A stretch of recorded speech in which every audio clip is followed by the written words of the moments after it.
And here we are, guys. Team Arena Challenge number 3. I really enjoy casting these. It's a lot of fun. It's a cool team league. I mean, it's a global team league, right?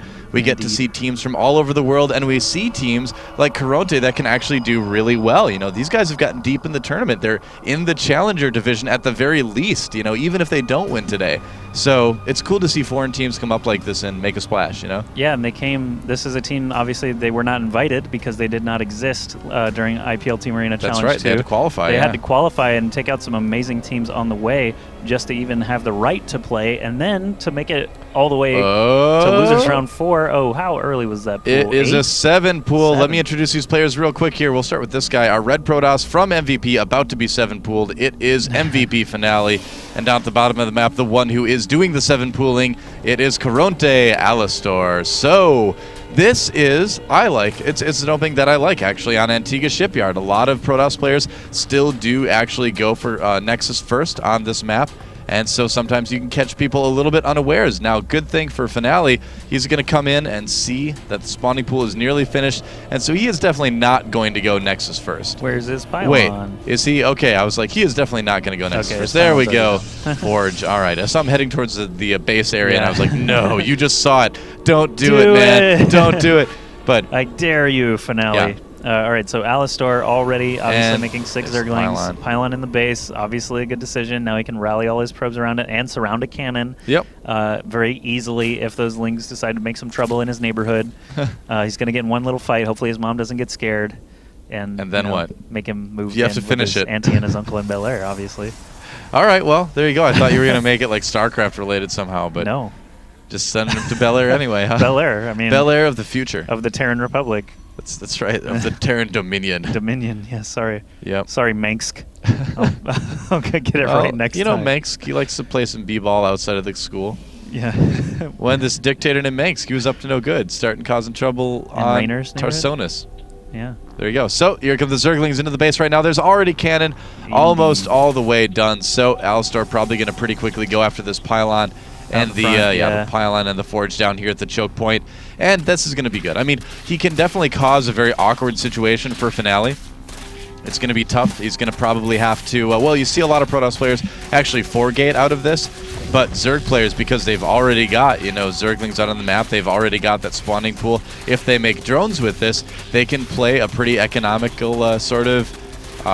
transition out of this, I guess you could say. I'm the first person that I really remember using a 6-pool or 7-pool to kind of go into an econ game was TLO back in the day. Oh, really? He used to actually do that intentionally, and people were like, oh, this is ridiculous. I was waiting for the word cats to come out of your mouth. Cats, too, yeah. Cats, actually, too, is another one of the ones that early on, you know, was showing people a lot of cool transitions like that. Yeah, he has a ton of... Ooh, pylon died here, too, as well. Interesting, unique builds. Yeah, that pylon there, I actually didn't even see that until just now, but that's actually an interesting move from Finale, because what was he going to do with it? Build cannons, I guess? He was going to try to cannon it, I guess. This probe now just kind of hiding, doesn't want to get found by these Zerglings. It's a little bit of a dangerous situation here. Yeah, so it also dawned on me that instead of Bel Air, I could have said Belshir. Oh, Belshir. So Fresh Prince of Belshir? I oh, man, is apologize. that sounds like it should already be Tempo has actually created it's about a year and a half old. I found this recently. He did a Fresh Prince parody. Oh, he did? For StarCraft. So yeah, Tempo, StarCraft, check that out.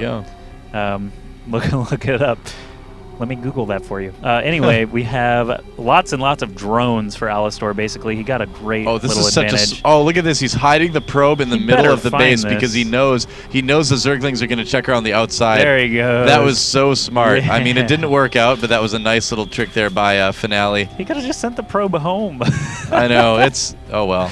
It was the thought that counts, right? Oh, here's something that not a lot of people know that I found out from Axlab the other day, actually. In fact, a machine didn't even know about this. You can stutter step Zerglings to kill workers faster. If you run the Zergling, because right now, the Zergling runs up to the worker, raises his arms to hit it, and then the probe gets away and he can't hit it. So they'll start that attack animation and not be able to finish it. So what you do, if you want to kill a probe quicker, is you run your Zergling next to the probe and let it stop and turn and hit it as it runs by. Then you run and then try to run next to it again and then let it stop and turn as it hit by. But you know the problem there. What? APM. Yeah. Because that probe was going to die no matter what. It was. But if it's a situation where you need to stop the probe from getting in and scouting something, you can use it to kill it faster. So that's true. Kind of a cool little StarCraft 2 trick. Yep, that's like super Via micro-intensive Infinity probe 7 killing. That'd be Axlab, man. I mean, he knows everything about this game. That's true. He's very, very studied on this topic. It's true. RoboBay pretty quickly here from Finale. Could this be possibly a 3 robo timing with +1? Yeah. Certainly has an option to be, I guess. Well, there you go. Thanks for your support. No, impossible. That's stupid. No. It could be. +1 weapons on the way for missile attacks from our Zerg player, Alistar. Getting some more gas here. No lair started just yet, actually. Just kind of working on Lings and Roaches for the time being. Yeah, I mean, no surprises yet. I still think Alistar can ride that early advantage a while. Yeah. He's making 6 drones at a time, so I mean, he's really clearly got no fear. 45 drones, 47 drones to 39 probes, so he does have a decent economic advantage. 8 drones at a time now. Yeah, exactly. I mean, he's going to try to get up to that 70 mark. That's kind of the sweet spot for when you do this 3-hatch build as Zerg or anything with 3 hatches. And from there, then you can put a lot into units and then kind of There's the read lair. it from that point. Still not a ton of gas income, so perhaps more Roach sort of Roach timing like LOL versus XD did earlier in the tournament or early in 4 gas. Will we see 5 and 6? We'll have to see. Probably not. There's a Roach War now coming up for Alistar. Yeah, looks like these guys have similar play styles. Yeah. Well, I mean, the interesting thing is Alistar could also go for something a little bit different than we normally see. With this lair coming up, with the timing of all of this, he could go for like a +2 missile attack Roach push, which is rather rare. I don't recall seeing it very often, but it is an interesting idea. I like this by a Finale, too, not really building anything in his main. This Overlord's not really going to get a lot of information from the scout. In fact, he gets no information from it. All the tech is down at the natural. Ooh, and a fast Colossus play from Finale. 3rd base coming up now as well. Yeah. Obviously, Alistar's already had his established for a little bit, but Protoss is actually not too far behind, and the supply counts are still very, very close, actually, for 10 minutes into the game. So Finale macroing like a boss after losing that forge early on. It seems like it actually hasn't set him back too far. The only problem is Alistar has had a lot of free time, basically. He's not had to worry about any pressure at all. He's going straight up to that Spire without any trouble, and 13 Roaches now in production for him. So I don't know how he's going to have enough gas to justify the Spire, but he's got some time, I guess, before it actually finishes up. Yep. Now this Overseer, ooh, I think it caught a glimpse of that probe or that observer. Yeah, and is he going to see the Spire? He does. Does he click on it, though? He didn't click on it. So he saw it, but he did not click on it. I would have to think that, though, when you would see something building right here. So that size, it could only be a Spinecrawler or a Spire, because anything larger would be like the crazy huge bubble. Exactly. The thing is, though, is you can actually tell the difference between a Spine and a Spire and a Spinecrawler without clicking on it. Because when you mouse over it, the life bar is going to be higher up than it will be on a Spinecrawler. How do you mean? Meaning that if you're making... it's got... I understand that. So I don't have any So the examples, separation between the the progress bar and the life bar. The separation actually between the object itself and the life bar on top is actually a greater distance with the Spire than it is with the Spinecrawler. So you technically just need to mouse over it and you can tell. Do you think Spires should be the size of a Colossus, meaning massive, meaning hit by air? I think we've had this conversation before. Me and you had this conversation? Yes, we do. Remember, I was the one who brought it up, and then you made fun of me. No, I don't believe that. Now you're just trying to troll me again. I was joking that Phoenixes should be able to hit Spires because they stand up so high. It's logical. It is logical. I can't see myself arguing with that. Well, I'm glad you agree with it then. Yeah. Because it was my idea. Alistar moving in with a big Roach Zergling attack. No, he's not. Well, yes, he was. He didn't do anything. He was doing it for a moment. 11. Quit playing games with my heart. Ask Joshi. 11. Okay.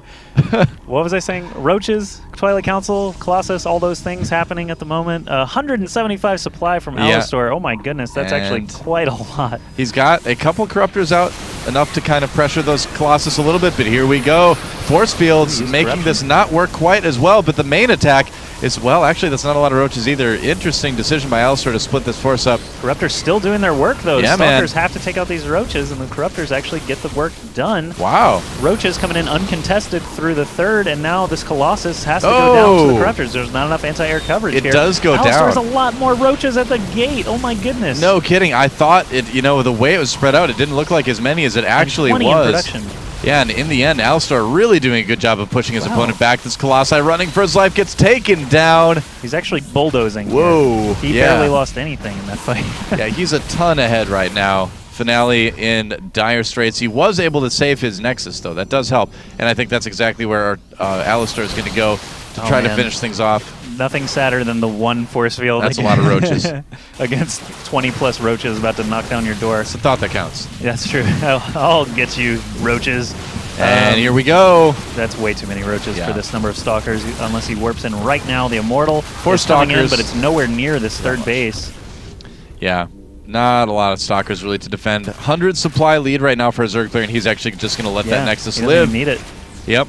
Making just enough Corruptors handle those Colossi. Interesting decision by Finale to go for Colossi so quickly. It did limit the size of his Gateway army, and that's really what helped out in terms of Alistar doing some serious damage with this. The blue dots coming across the map, and it's just like nails being shot from across across the map at him to close the coffin. On Pretty Finale. much. Long distance using a nail gun. Long distance nail gun, Alistar.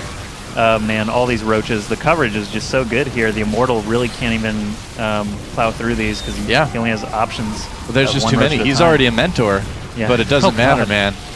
He's already an instructor now. He's moving up in the ranks as we watch. Look at the blue streak. Exactly. Goodness. They're all going to come in, focus this Immortal, and then he won't have any option as the robotics facility is unpowered at this point. Focus that second Immortal, and the game will pretty much be over. All these probes going down without anyone to defend them. And Alistar's not changing anything. Lots of roaches.